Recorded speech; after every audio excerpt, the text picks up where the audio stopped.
এই মুহূর্তে আমি রয়েছি চায়নার শেনজেন সংলগ্ন ডংগন সিটিতে। ওপর অনেকগুলো ফ্যাক্টরি রয়েছে, তার মধ্যে একটা ফ্যাক্টরিতে।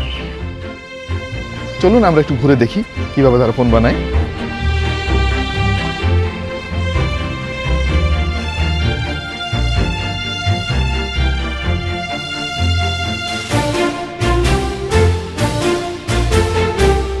ভাই, অনেক আশা ছিল আপনাদেরকে ফ্যাক্টরি ট্যুরের ভিডিওটা দেখাবো কি কি হয় সেখানে।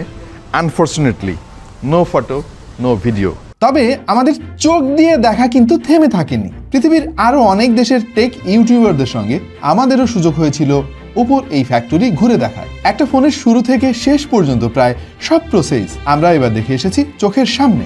যেহেতু ভিডিও করতে পারিনি, তাই ওপর দেয়া অফিসিয়াল ফুটেজ দিয়ে আপনাদের একটু আইডিয়া দেওয়ার চেষ্টা করলাম। এবারের ভিজিটের অন্যতম আকর্ষণ ছিল Oppo A6 premium design, 7000 mAh এর ব্যাটারির সঙ্গে 45 ওয়াট চার্জিং স্পিড, স্ন্যাপড্রাগনের chipset, IP69 rating, 3900 square millimetre vapour cooling system এবং অনেক AI ফিচার সমৃদ্ধ এই ফোনটা খুব শীঘ্রই বাংলাদেশের বাজারে পাওয়া যাবে।